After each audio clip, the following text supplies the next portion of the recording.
Hi everyone, welcome back to my channel. मैं हूँ Priyanka and as I have said last week that I will come up with multiple choice questions for the topic जो मैंने already cover कर लिए हैं।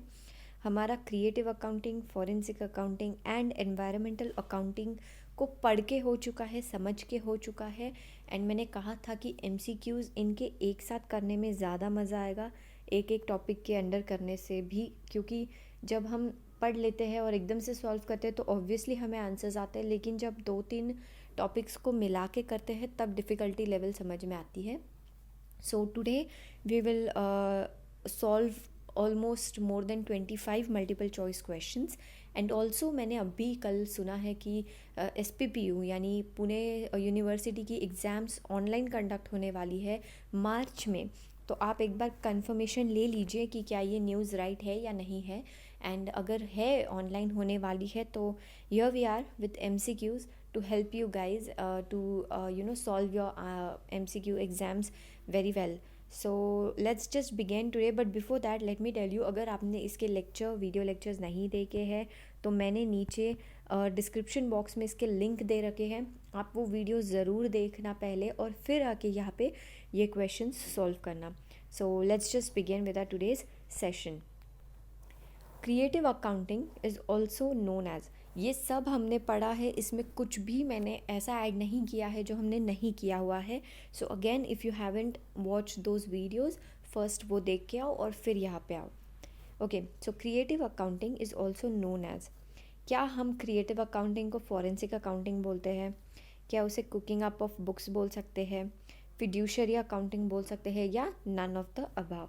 So the correct answer is cooking up of the books. हम creative accounting में books को बनाते हैं, यानी जो ऑलरेडी फिगर्स होती है हम उसमें थोड़े से चेंजेस लाके हम उसको कुक करते हैं, यानी हम जो नहीं है वो उसमें ऐड करते हैं, तो that is called cooking up of books. The Kyoto protocol measures changes in dash emission, nitrogen, carbon, hydrogen, oxygen. तो Kyoto protocol talks about which gas का एमिशन, कौन से गैस की एमिशन के बारे में क्योटो प्रोटोकॉल बताता है या कंसर्न रखता है? So the correct answer is carbon. Dash accounting exploits the loopholes in accounting and audit system after the finalization of accounts. एक बार अकाउंट्स बन गए उसके बाद जब कंपनी के अंदर काम करने वाला मैनेजमेंट या फिर ऑडिटर अगर उसमें अकाउंटिंग सिस्टम में, ऑडिट सिस्टम में कोई भी लूप होल्स यानी कोई ऐसा रास्ता निकाल के मैनिपुलेशन करता है, उसे गलत मोड़ देता है, तो वो हम कौन से अकाउंटिंग के अंदर करते हैं? Is it creative accounting, responsibility accounting, inflation accounting और लीन अकाउंटिंग? सो हमने पढ़ा था कि अगर कोई भी चेंजेस बुक्स ऑफ अकाउंट्स में होती है, ओके, बाय मैनेजमेंट और ऑडिटर जो भी है जो करते हैं और उस चीज़ का गलत टर्न लेके जाते हैं, तो वो किस में की जाती है? क्रिएटिव अकाउंटिंग में की जाती है। Creative accounting refers to using creativity to maintain books of accounts. क्या हम लोग क्रिएटिव अकाउंटिंग में बुक्स ऑफ अकाउंट्स को अच्छे से मेंटेन करते हैं क्रिएटिवली, या फिर manipulating figures within the scope of law, mentioning how much carbon emission is done, and none of the above? So the correct answer is manipulating figures within the scope of law. Always remember, creative accounting is not illegal, okay? ये illegal या unlawful नहीं है, सिर्फ unethical बोल सकते हैं, क्योंकि यहाँ पे जो intention होता है accountant का वो financial statements या फिर books of accounts को जो actual picture है उसे हटा के जो fake picture दिखाई जाती है, that is what is done in the creative accounting. So creative accounting refers to manipulating figures within the scope of law. Creative accounting is also known as, अब हमने ऑलरेडी एक क्वेश्चन किया था लेकिन उसमें सिर्फ दिया था एक ही नाम, that you have to find. अब इसमें देखते हैं क्या क्या दिया है।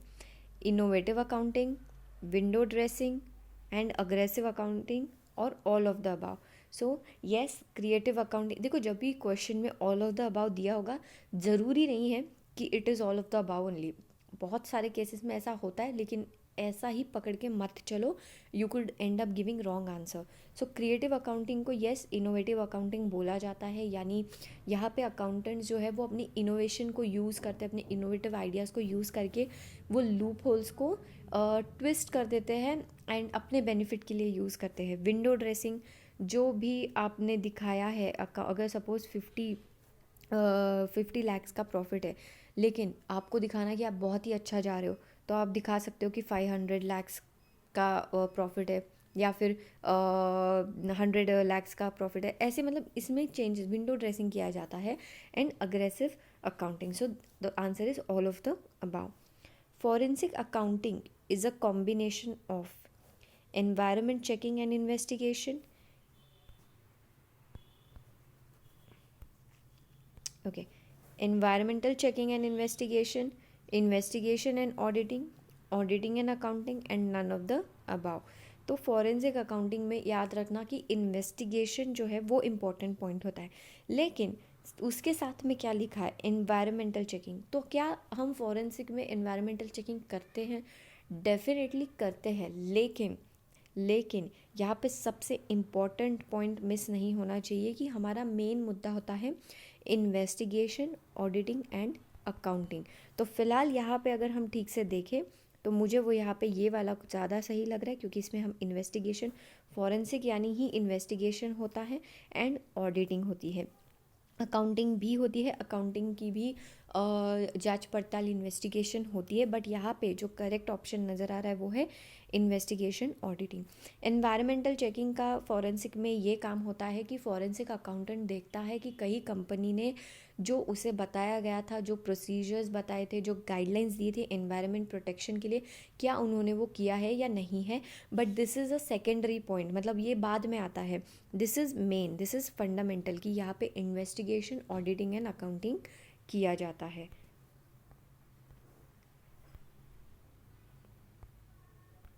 Creative accounting adopts recording less expenditure showing reduced liabilities, यानी यहाँ पे क्या हम हमारे फाइनेंशियल स्टेटमेंट्स में लेस एक्सपेंडिचर दिखाते हैं एंड हमारे लाइबिलिटीज़ को हम कम करके दिखाते हैं? क्या हम ऐसा करते हैं? जी बिल्कुल हम ऐसा करते हैं। Manipulate depreciation method sales and revenue, हाँ डेप्रिसिएशन मेथड्स के साथ ऊपर नीचे किया जाता है। सेल्स को कभी ज़्यादा दिखाया जाता है जब हमें इन्वेस्टर्स को अट्रैक्ट करना हो, जब रेवेन्यू ज़्यादा दिखाते हैं हम इससे, एंड रेवेन्यू ज़्यादा दिखाने के बाद क्या होता है कि लोगों को लगता है ये कंपनी बहुत अच्छी चल रही है, सो पीपल स्टार्ट इन्वेस्टिंग। तो येस, ये दोनों भी पॉइंट्स आते हैं। So the correct answer is C, both A and B. A dash is a value assign to offset और reduce greenhouse gas emission. ये टॉपिक एक अलग है, कार्बन क्रेडिट करके, तो हम ज़रूर वो भी एक दिन मैं ये टॉपिक लेके आऊँगी, will do this topic, carbon credit. So यहाँ पे जो करेक्ट आंसर है दैट इज़ कार्बन क्रेडिट।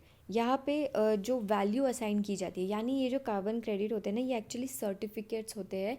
ये सर्टिफिकेट्स हम इसलिए ट्रांसफ़र करते हैं क्योंकि यहाँ हमारा जो मेन फोकस है वो ग्रीन हाउस गैस का जो एमिशन है, ठीक है, उसे हमें कम से कम करना है। तो इसके लिए कुछ प्रोसीजर है, ये कार्बन क्रेडिट टॉपिक में हम पढ़ेंगे, बट फ़िलहाल के लिए याद रखना कि ग्रीन हाउस गैस एमिशन के लिए जो हम वैल्यू असाइन करते हैं उसको बोला जाता है carbon credit. So the correct answer over here is carbon credit, और यहाँ पे ये दोनों। Forensic accountants are involved in, अब फॉरेंसिक अकाउंटेंट का क्या काम होता है? क्या वो डेटा कलेक्शन करते हैं? बिल्कुल करते हैं। क्या डेटा प्रिपरेशन में उनका कुछ होता है? ऑफ कोर्स होता है। फॉरेंसिक अकाउंटेंट डेटा ही कलेक्ट करते हैं। जब वो आपके ऑर्गेनाइजेशन में आएंगे तो as an accountant they will first collect the data, then they will prepare the data, कि भाई उनको जो मिला है उस डेटा को वो प्रिपेयर करेंगे कि क्या है, कैसा है, कहाँ से उन्हें मिला है। They will analyse that data, उस डेटा से उन्हें क्या इन्फॉर्मेशन मिल रही है, and reporting of the same. So यहाँ पे फॉरेंसिक अकाउंटेंट ये तीनों भी काम करेगा। So the correct answer is all of the above. When companies determine that it will suffer loss in future, but they will display profit. This is done by using which accounting? देखो ठीक से पढ़ना, क्या क्या बोल रहा है। Company जो है अगर उसे पता चलता है कि उसको आने वाले समय में फ्यूचर में अगर लॉस होने वाला है, या इवन राइट नाउ अगर कंपनी लॉस सफ़र कर रही है लेकिन वो दिखा रही नहीं है कि हम लॉस में है, इनफैक्ट वो ये दिखा रही है कि हमें प्रॉफिट हो रहा है। क्यों दिखा रही है? ऑब्वियसली ताकि वो बैंकरप्ट ना हो और डिक्लेयर ना हो, और एक इंटेंशन है कि इन्वेस्टर्स अट्रैक्ट होते रहे और इन्वेस्टमेंट करते रहे। तो ये किस अकाउंटिंग के इसमें किया जाता है by the accountants? Let's see. क्या क्रिएटिव अकाउंटिंग में ऐसा किया जाता है? Human resource accounting method, forensic accounting method and lean accounting. ये लीन अकाउंटिंग भी हम पढ़ेंगे। लीन अकाउंटिंग में हम जो ट्रेडिशनल मेथड्स होते हैं अकाउंटिंग के वो स्क्रैच करके अब हम नए मेथड्स को अडॉप्ट कर रहे हैं according to the new ways. So जो जैसे जैसे हम न्यू सिचुएशन में जा रहे हैं हम नए मेथड्स को अडॉप्ट कर रहे हैं अकाउंटिंग के। So this is not the correct answer, so is not this, even not this. So the correct answer is creative accounting. Creative accounting में ही हम लॉस को प्रॉफिट में दिखाने की कोशिश करते हैं। Dash deals with the investigation and in depth inquiry to identify the frauds and illegal and unethical activities. अब हमने देखा है कि यहाँ पे वर्ड है इन्वेस्टिगेशन और इंक्वायरी की जाती है। क्यों? To find out frauds and illegal and unethical activities. तो इसमें क्या क्या आंसर हो सकता है? क्या it is lean accounting? No. Inflation accounting भी नहीं है। फॉरेंसिक अकाउंटिंग है, yes, and it is not a creative accounting. यहाँ क्रिएटिव अकाउंटिंग नहीं है, यहाँ फ्रॉड किया नहीं जा रहा है, यहाँ पे फ्रॉड छुपाया जाता है, जहाँ पे फिर इन्वेस्टिगेशन, फॉरेंसिक अकाउंटिंग में इन्वेस्टिगेशन किया जाता है टू फाइंड आउट दी कि क्या चल रहा है, क्या फ्रॉड, क्या अनएथिकल एक्टिविटीज़ हुई है। So the correct answer is forensic accounting. A dash accounting signifies the activities related to conservation of environment. ऐसी कौन सी अकाउंटिंग है जो हमें जो उसकी एक्टिविटीज़ हमें ये बता रही है कि हम एनवायरनमेंट को प्रोटेक्ट करने की कोशिश कर रहे हैं, कंजर्व करने की कोशिश कर रहे हैं। सो क्या it is in responsibility accounting? अब नाम पढ़ के आपको लगेगा कि हाँ भाई रिस्पॉन्सिबिलिटी है हमारी एनवायरनमेंट को प्रोटेक्ट करने की, तो यही होगा responsibility accounting. So the correct, this is not the correct answer. Is it lean accounting? No, it's not. क्या हम यहाँ पे कार्बन क्रेडिट की बात करें? अब आपको लगेगा कि एनवायरनमेंट, क्योंकि कार्बन भी एमिशन जो हो रहा है उसको हम रोकने की पूरी कोशिश कर रहे हैं, even this relates to environment. So does this mean कि यहाँ पे हम कार्बन क्रेडिट की बात करें? ये आंसर कार्बन क्रेडिट है। So no, the correct answer is environmental accounting. Dash accounting, that is environmental accounting, signifies the activities related to the conservation of environment. A branch of accounting which decodes the human nature to hide failures, conceal problems, defend wrong decisions and cover up mistakes is known as। मतलब ऐसा कौन सा accounting का branch है जहाँ पे हम जो फेलियर होते हैं हम उसको छुपाने की कोशिश करते हैं। यानी अगर मुझे लॉस हुआ है तो मैं उसको हटा के दिखाऊंगी कि भाई मुझे तो प्रॉफिट हुआ है। अब कंसील प्रॉब्लम, यानी अगर मैं आगे जाके मुझे फ्यूचर में लॉस होने के चांसेस है तो आई विल हाइड इट, मैं वो छुपा के ये दिखाऊंगी कि ऐसा कुछ नहीं है, आने वाले टाइम में भी बिजनेस बहुत अच्छा चलने वाला है। Defend wrong decisions and cover up mistakes is known as. क्या हम ये फॉरेंसिक अकाउंटिंग में करते हैं? नहीं। फॉरेंसिक अकाउंटिंग में हम इन सब का पर्दाफाश करते हैं, हम इन सब को एक्सपोज करते हैं कि ये सारी चीज़ें हो रही है। So this is not the correct answer. Human resource accounting में क्या किया जाता है? यहाँ पे हम ह्यूमन रिसोर्स यानी किसी भी ऑर्गेनाइजेशन के जो स्टाफ मेंबर्स है, जो एम्प्लॉयज़ है, एम्प्लॉयर है, जो ह्यूमन है, हम उनकी अकाउंटिंग करते हैं। हम उनको, अब हमने उनको भी मॉनेटरीज में कन्वर्ट कर दिया है ताकि हम उनका ज़्यादा, क्योंकि वो सबसे मेन एसेट होते हैं हमारे ऑर्गेनाइजेशन के। कौन? ह्यूमन। तो बहुत ज़रूरी है कि हम उनकी भी अकाउंटिंग करें। सो ये भी is not the correct answer. Lean accounting is not the correct answer. So the correct answer is creative accounting. हम क्रिएटिव अकाउंटिंग में ही क्या करते हैं? हम फेलियर्स को छुपाते हैं, हम प्रॉब्लम्स को छुपाते हैं, हम गलत डिसीजंस लेते हैं, हमने जो मिस्टेक्स किए हम उसको हाइड करते हैं। Next, who among the following will be preferred to be a और फॉरेंसिक अकाउंटेंट। अब इनमें से कौन है जो फॉरेंसिक अकाउंटेंट बन सकता है? Certified forensic accountant. क्या can a certified forensic accountant be a forensic accountant? Definitely दिया है, सर्टिफाइड है। Certified management accountant, yes, even certified management accountant can do forensic accounting. Chartered accountant definitely वो तो कर ही सकते हैं। And certified public accountant can also perform forensic accounting. So the answer is all of the above. अब मैं और एक चीज़ यहाँ पे बताऊँगी MCQ के लिए। जब 4 ऑप्शंस दिए होंगे और फिफ्थ वाला ऑल ऑफ द अबाव होगा, तो मोस्टली याद रखना कि यहाँ पे answer all of the above ही है। ये इस वाले में जो मैंने पहले बोला था कि ऑल ऑफ द अबाव ही होगा, गारंटी नहीं है, वो कब? जब 4 ऑप्शंस आपको दिए हैं और उसमें से एक ऑल ऑफ द अबाव है। यहाँ पे ऑलरेडी 4 के बाद हमने फिफ्थ दिया है, then we can consider this particular one as the correct one. Forensic accounting requires dash skills. कौन से स्किल्स की ज़रूरत हमें फॉरेंसिक अकाउंटिंग करने के दौरान अकाउंटेंट को होनी चाहिए? Which skills does forensic accountant should possess to do this forensic accounting? तो क्या उसे अकाउंटिंग स्किल की ज़रूरत चाहिए? क्या उसे ऑडिटिंग आना चाहिए? क्या वो उसे आना चाहिए कि इन्वेस्टिगेशन कैसे करते हैं? So the correct answer is all of the above. Yes, forensic accountant को अकाउंटिंग में उसकी जो नॉलेज है वो स्ट्रॉन्ग होनी चाहिए। He needs to understand all the accounting principles and concept. So अगर फाइनेंशियल स्टेटमेंट्स या बुक्स ऑफ अकाउंट्स में कहीं भी कुछ उसे दिख रहा है कि something is wrong, he should understand, और वो अंडरस्टैंडिंग तभी आएगी जब उसके पास प्रॉपर नॉलेज होगा। ऑडिटिंग, डेफिनेटली ऑडिटर का काम होता है कि फाइनेंशियल स्टेटमेंट्स को देख के ट्रू एंड फेयर व्यू का ओपिनियन देना। तो ये ओपिनियन तभी दे सकते हो आप जब आपके पास वो पर्टिकुलर नॉलेज हो एंड इन्वेस्टिगेशन स्किल होनी चाहिए। तो ये तीनों भी स्किल बहुत इंपॉर्टेंट है। Legal way of misrepresentation of financial statements by expert can be done through dash accounting. यहाँ पे उन्होंने क्लियरली बोला है कि legal way of misrepresentation of financial statement, legal legal legal, याद रखना creative accounting is not illegal और unlawful, it is a legal way, but यहाँ पे ये अनएथिकल हो जाता है। तो यहाँ पे अगर बात करें तो the correct answer is creative accounting.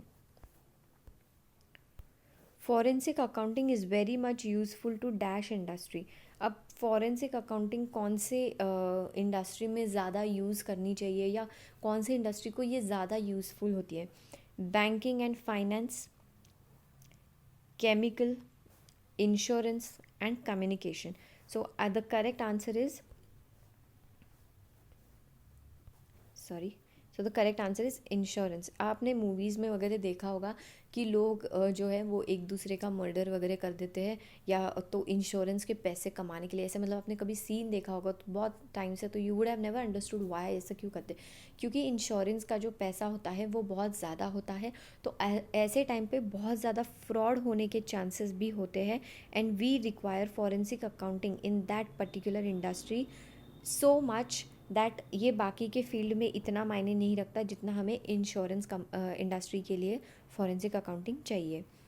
Dash accounting may be considered as unethical as it may not meet the auditing and reporting objective of true and fair representation of financial transactions and statement। अब आपको भी देख के unethical देख के ही समझ में आ जाना चाहिए कि इसका correct answer is creative accounting. The other name for environmental accounting is dash accounting. तो एनवायरमेंट को हम और क्या क्या नाम से बोलते हैं? तो अगर हम बोले तो ब्लू, नहीं। क्या हम इसको रेड अकाउंटिंग बोलते हैं? नहीं। क्या हम इसको ऑरेंज बोलते हैं? नहीं। तो the correct answer is green. इसको याद रखने का एक तरीका है, एनवायरनमेंट यानी नेचर, और नेचर में अगर सबसे पहले हमारे दिमाग में कुछ आता है तो वो है ट्रीज़। सो ट्रीज़ ग्रीन कलर के होते हैं, तो ग्रीन अकाउंटिंग भी इसको बोला जाता है। Dash accounting refers to organizations' decisions and activities to safeguard and conserve the natural environment। तो यहाँ पे बात हो रही है कि environment को protect करने के लिए, सेव करने के लिए कौन सा अकाउंटिंग हम यूज़ करते हैं? सो क्या हम यहाँ पे रिस्पॉन्सिबिलिटी अकाउंटिंग यूज़ करते हैं? नहीं। क्या हम यहाँ पे लीन अकाउंटिंग यूज़ करते हैं? कार्बन क्रेडिट अकाउंटिंग, फिर से इसमें और इस वाले में बहुत कन्फ्यूजन हो सकती है, क्योंकि यहाँ पे भी हम एनवायरनमेंट की ही बात करते हैं, लेकिन this is not the correct answer. The correct answer is environmental accounting. कुछ क्वेश्चंस अलग अलग सेंटेंसेस में बना के वही क्वेश्चंस पूछे जा रहे हैं. ये इसलिए to see if you get confuse और not, if you have actually understood the concepts और नॉट. तो अगर आपको कन्फ्यूजन अभी भी है, इसका मतलब आपके कॉन्सेप्ट्स अभी भी क्लियर नहीं है. तो make sure you clear your concepts and then you solve this questions. Dash is not advantage of environmental accounting, मतलब इनमें से कौन सा जो है वो एनवायरमेंटल अकाउंटिंग का बेनिफिट एडवांटेज नहीं है. So the let's read the option. Discloses utilisation of natural resources. तो ये बोल रहा है कि क्या एनवायरमेंटल अकाउंटिंग आपके नेचुरल रिसोर्सेज को लेके कि आप पर्टिकुलर कंपनी ने कितना नेचुरल रिसोर्स को यूज़ किया, क्या ये डिस्क्लोज करता है? डेफिनेटली करता है, तो ये बेनिफिट है. क्वेश्चन ध्यान से देखो, नॉट पूछा है. Social contribution by corporate. Environmental accounting का बेनिफिट ये है कि जो कॉरपोरेट्स होते हैं ना, वो भी आजकल इस इंटेंशन से काम करते हैं कि वो एनवायरनमेंट को कोई हार्म ना पहुंचाए. तो they are also contributing from their side. तो यहाँ पे ये पॉइंट इज़ राइट कि this is an advantage. Non marketed goods and services and environmental protection. तो मेन एम तो एनवायरमेंटल अकाउंटिंग का एनवायरनमेंट को प्रोटेक्ट करने का ही है. तो यहाँ पे जो करेक्ट आंसर अगर हम कहें तो, sorry not correct answer, but अगर हम एडवांटेज की बात करें कि इनमें से कौन से एडवांटेज है, तो ये एडवांटेज है, ये एडवांटेज है और ये एडवांटेज है. और कौन सा नहीं है जो क्वेश्चन में पूछा है, so that is answer number C, कि non marketed goods and services is not an environmental accounting का advantage. It is a limitation of environmental accounting. That is कुछ गुड्स एंड सर्विसेज ऐसी होती है जो मार्केट में नहीं बेचे जाते.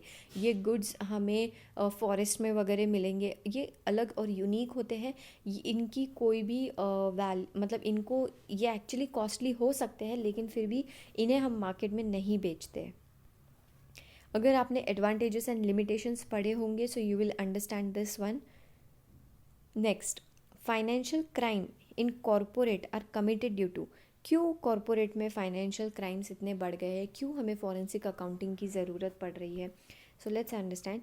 Intense economic pressure. क्या दिस इज़ द रीज़न कि फाइनेंशियल क्राइम बढ़ रहे हैं कॉरपोरेट में? डेफिनेटली बहुत ज़्यादा इकोनॉमिक प्रेशर आ रहा है. तो यहाँ पे हम कोशिश कर रहे हैं to level up. More companies are facing bankruptcy. Of course जब कंपनीज डूब रही है, फाइनेंशियल बहुत लॉस हो रहे हैं, तो they start doing crimes, financial crimes करना स्टार्ट कर देते हैं, झोल करना स्टार्ट कर देते हैं. Job and career at risk. Employees जो होते हैं, ठीक है, उनका जॉब, उनका करियर रिस्क में होता है, तो उसके प्रेशर में आके वो लोग फ्रॉड कमिट कर देते हैं. So the answer is all of the above. तो यहाँ पे फाइनेंशियल क्राइम्स हम कब कब करते हैं? जब बहुत ज़्यादा इकोनॉमिक प्रेशर होगा, जब कंपनी जो है वो बैंक्रप्सी फेस करी होगी, जब एम्प्लॉयज़ का करियर, उनकी जॉब धोखे में है और वो चाहते हैं हर हालत में बचा के रखे, तो इस प्रेशर में भी उनसे फाइनेंशियल गलतियाँ, क्राइम्स हो जाते हैं. Match the following. फेवरेबल. अब देखो यहाँ पे हमें ये बताना है कि ये हम कब करते हैं, किस लिए करते हैं. ये है किस लिए करते हैं, हम ऐसा करते हैं तो किस लिए करते हैं. That is the point of this match the following. So favourable profits हम कब हमारे बैलेंस शीट में दिखाएंगे कि हमें बहुत अच्छा प्रॉफिट हो रहा है, जबकि ऐसा कुछ नहीं है, बट हम दिखा रहे हैं कि हमें बहुत ज़्यादा फेवरेबल प्रॉफिट हो रहा है. सो क्या हमें बैंक लोन मिलने के लिए हम ऐसा दिखा रहे हैं? क्या हम इन्वेस्टर्स को अट्रैक्ट करने के लिए दिखा रहे हैं? Before a management buy out to get a bargain or to pay a less tax. अगर हम बहुत ज़्यादा प्रॉफिट अच्छा दिखाएंगे तो हमको ज़्यादा टैक्स पे करना पड़ेगा. So this is not the correct answer. So the correct answer for the favourable profit हम इसलिए दिखाते हैं ताकि हम इन्वेस्टर्स को अट्रैक्ट कर सके. जब इन्वेस्टर ये देखेगा कि पर्टिकुलर कंपनी में बहुत अच्छा प्रॉफिट हो रहा है, तो वो अपना पैसा इस कंपनी में इन्वेस्ट करेगा ताकि उसको भी बेनिफिट मिले, उसको भी अच्छा डिविडेंड मिले. देन हम क्यों दिखाएंगे कि हमारे कंपनी को लॉस हो रहा है? ऐसे करके हमको क्या मिलेगा? क्या हमको लोन दे देगी bank? Of course not. Bank हमें कभी भी लोन नहीं देगी अगर हम घाटे में चल रहे तो. So the intention for showing loss is to pay less tax, तो हम चाहते हैं कि भाई हम कम से कम टैक्स पे करें, और इस इंटेंशन से हम ये दिखाते हैं कि भाई हमको लॉस हुआ है, जबकि ऐसा कुछ नहीं हुआ होता है। तो ये सब आपको समझ में आ रहा होगा ये किस टॉपिक में आता है। सो ये क्रिएटिव अकाउंटिंग में आएगा।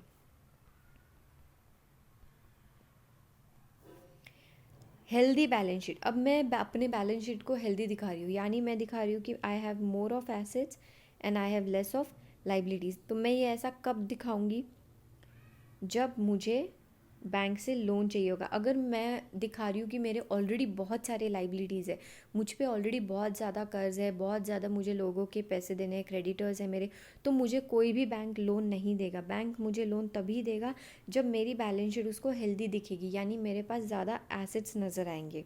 ठीक है। अनहेल्दी बैलेंस शीट हम तब दिखाएंगे जब there is a management buy out to get a bargain.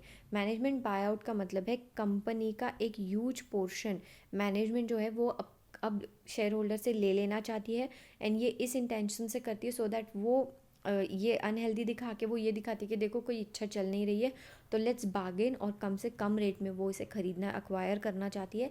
सो इसीलिए अनहेल्दी बैलेंस शीट दिखाई जाती है। So the correct answer is to get a management. So इसका आंसर ये है। तो I do it again. So 1 का correct answer is B. Okay, मैं यहाँ पे लिख देती हूँ। लॉस हम इसलिए लेते हैं ताकि हमें कम से कम टैक्स पे करना पड़ेगा, and this is the correct answer. This is to get the loan, हम हेल्दी बैलेंस शीट दिखाएंगे। ठीक है। Next, from which of the following from the following which one is not the objective of creative accounting. Question हमेशा ध्यान से पढ़ना। उन्होंने बोला है नॉट बोला है उन्होंने कि इनमें से कौन सा जो है वो ऑब्जेक्टिव नहीं है क्रिएटिव अकाउंटिंग का। So let's read. To give a report on fraud committed. क्या क्रिएटिव अकाउंटिंग में हम रिपोर्ट देते हैं फ्रॉड किसी ने कमिट किया है? तो डेफिनेटली नॉट। क्या हम क्रिएटिव अकाउंटिंग इस इंटेंशन से करते हैं कि हम इन्वेस्टर्स को अट्रैक्ट कर सके? यस, हमने अभी मैच द फॉलोइंग में देखा, हम हमारी बैलेंस शीट हम हमारे फाइनेंशियल स्टेटमेंट्स में प्रॉफिट शो करते हैं, प्रॉफिटेबल दिखाते हैं हमारी कंपनी, ताकि इन्वेस्टर्स अट्रैक्ट हो।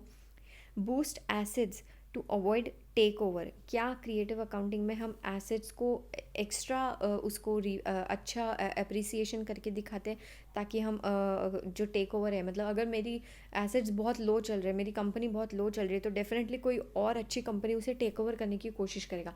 सो टू अवॉइड इट मैं एसेट्स को बूस्ट करके दिखाऊंगी। तो क्या वो क्रिएटिव अकाउंटिंग में किया जाता है? येस, डेफिनेटली किया जाता है।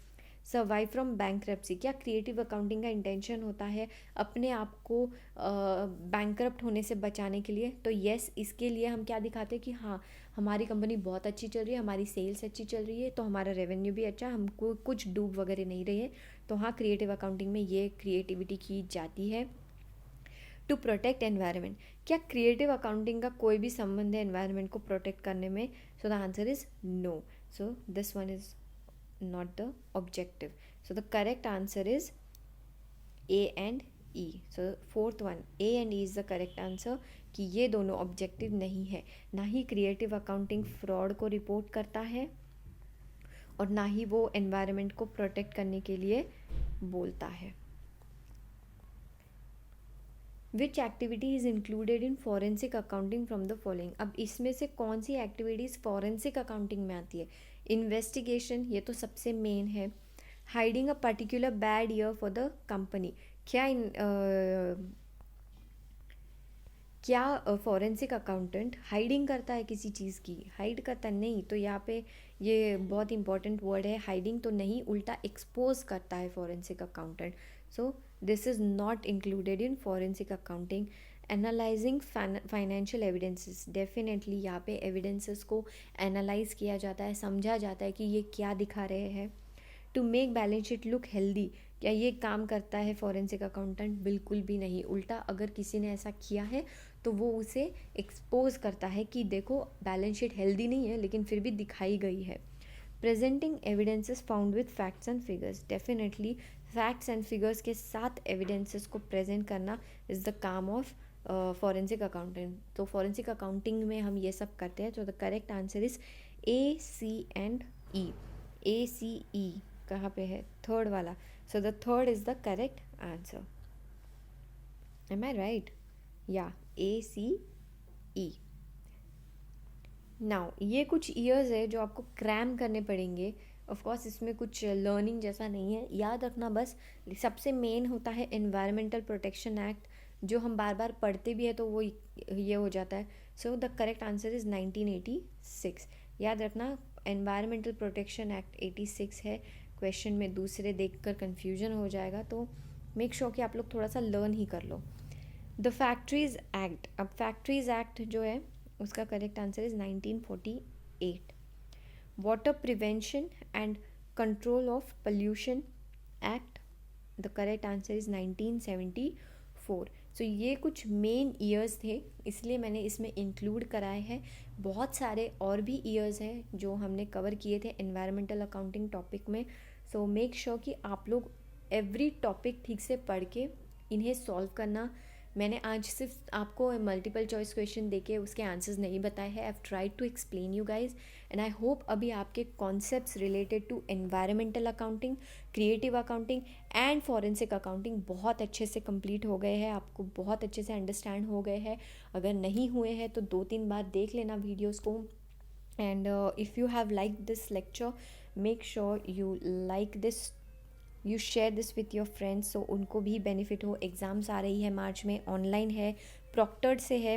And also subscribe to my channel. Okay, and yes, thank you for watching my video. Take care, bye bye.